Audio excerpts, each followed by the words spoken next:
All right. My name is Aaron Cunningham, and I want to talk about my food insecurity action program. So we'll start with a quick introduction. During this presentation, I want to go over the prevalence of food insecurity in Charleston, the food access issues in Charleston, summary of available resources in Charleston, the description of the program I would like to create, as well as justification for that program.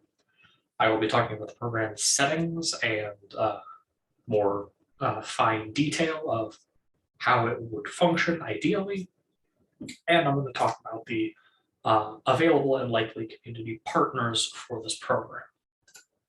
So food insecurity is fairly high in Charleston, Illinois.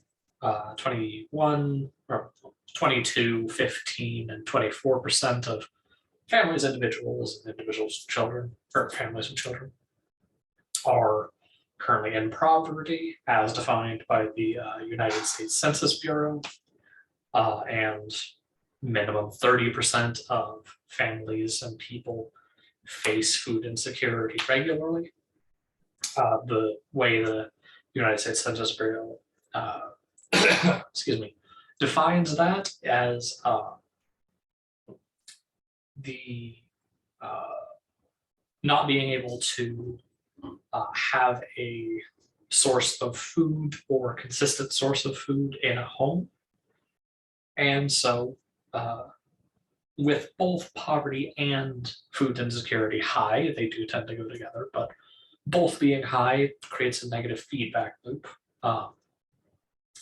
With higher poverty levels, it's harder to get food security, and with higher food insecurity, well, that tends to make poverty much more dangerous for the people living in it.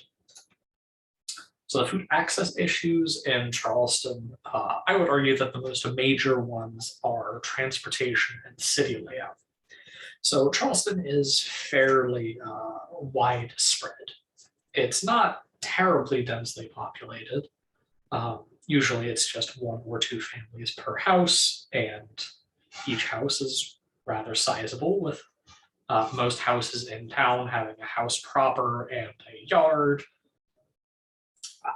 which leads to a sprawling layout, which means that people who are not on the major population centers tend to have problems being within a reasonable distance of a place to access food. So the specific places I'm thinking about are if you follow 18th Street all the way out, you reach a bunch of areas, same with 4th Street, that are just pretty densely populated. There are a lot of pretty nice neighborhoods out there. If you live out there and don't have a car, it is not feasible for a person to go from their house to the store and back in a day. It's 3 to 5 hours of walking to do that per day. So the big access issues happen on that side of town, but they also happen critically in more downtown or the more air quotes poor parts of Charleston. I'm thinking about the trailer parks near Madison specifically, where there's almost no way of getting to a store. The closest one is Huck's as an actual store instead of a restaurant, and that store doesn't sell quality food. Your best bet on Madison is the food bank, which is open and is available, and that's very good. But that place is just not centrally located, and it still requires potentially hours of walking per day without consistent transportation. So the resources available, I mentioned one, but there is Piecemeal, which is a elder-focused meal delivery service, sort of like Meals on Wheels. There's Snap and Wick, as there is everywhere, ideally.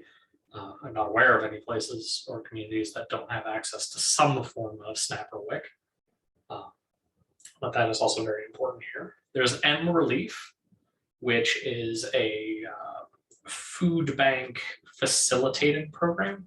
And there are 3 food banks in the Mattoon-Charleston area that are easily accessible and,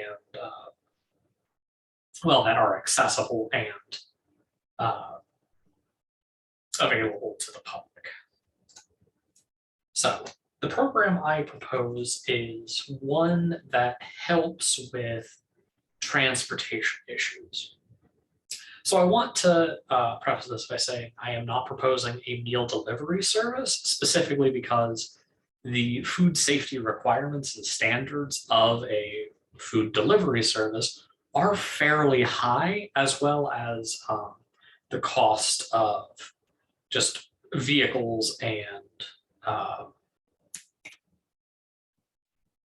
manpower. They're all very high and they need to be very specific, and people need certifications to handle food. That is all just causes overhead to creep upwards. So my proposal is a more simple program that is just a readily accessible, convenient transportation program. A similar one to this is the Dial-A-Ride service, which already exists in Charleston. It operates at a Lifespan Center near Mattoon, Sarah area. And that is a wonderful program. I know the people who work there, they're great people, but there is a significant focus with that program for elders and people who physically can't make it to the store. I would have this program ideally more generally accessible for anyone facing insecurity or food insecurity or transportation difficulties. But the other half of this program would be, I'd argue, more important, and that is lobbying the city government of Charleston to try to contain the city from sprawling further. There hasn't really been a major housing development in Charleston for quite a long time, but each time a housing development has occurred in Charleston over the past 50 years, it's added a new suburb to the city, further and further and further away from the main part of Charleston that has all the stores, basically centralized Lincoln and then Walmart and Aldi, which is just making the problem of transportation more difficult for people living in those areas. If you live in the Charleston Court, which is just past Mattoon towards Ashmore, that place is, outside of just walking to Walmart directly, very difficult to get and secure food without a car. And this is a big issue. As gas prices continue to, well, it's sort of stabilized now, but they are extremely volatile. And as vehicle ownership is not a certainty, and as poverty tends to reduce the ability of people to buy cars and gas, terrible sense, it compounds these problems every time the city expands. So lobbying the local, the city government, the county government to not prevent more property development, but try to centralize property development, try to just rein in the sprawling of the city would help with this issue. So this program, I believe, should be decentralized. Program would consist mostly of volunteers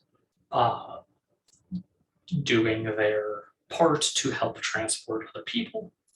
So Because this is transportation focused, the main commodity that needs to be considered is vehicles. Ideally, we'd be able to get the funding to use buses, repurpose school buses for this program is possible.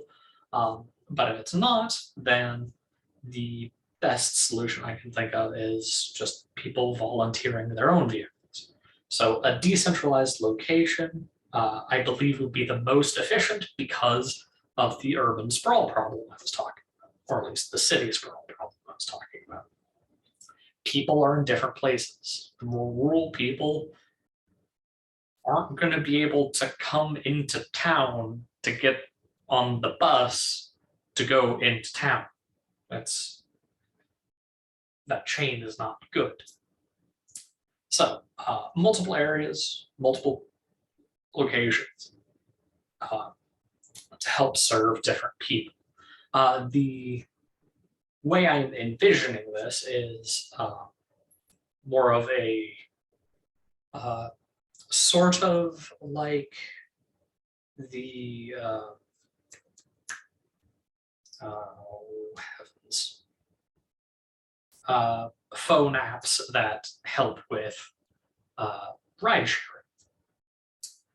These are, it wouldn't quite be like that, but it would be a program that sets up meeting points between drivers and participants in various locations across the county to help ferry people in more rural areas who cannot get to the store for quality food a method to do so.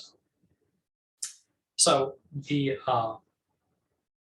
headquarters, the place where office work would need to happen, I believe a partnership with Sarah Bush would be optimal for this. They already sponsor Piecemeal. In fact, the Piecemeal is just part of Sarah Bush now. And that relationship seems quite healthy. Piecemeal enjoys that part of the relationship. And from my understanding, Sarah Bush enjoys that relationship as well. So both programs, both institutions, well, one institution, would reasonably also partner with this program. In which case, spare office space in Sarah Bush proper or rented office space elsewhere could be used as the housing as allowed. So that is the setting I envision. So the community partners that I believe would be interested in this program are Sarah Bush Piecemeal, and Relief. They are already active in the community and increasing the outreach and ability for their food banks to meet food demands. I believe that they would be at least interested in hearing out the proposal for that. Eastern Illinois University. Eastern Illinois University already faces some problems with on-campus and student food insecurity. I'm sure that at least parts of EIU would be very interested in dealing with food insecurity of their students. The city of Charleston Mattoon, they already have some programs to help with food insecurity, but being partnered with the local government directly would probably be very beneficial to both them and us. And the Lifespan Center. Lifespan Center already runs Dial-A-Ride, which is an excellent program that already exists as part of this idea and may well be interested in expansion or partnering with another program that can help broaden the amount of people served by them. I hope that this presentation made sense and you learned something. So thank you very much. Stop it, recording.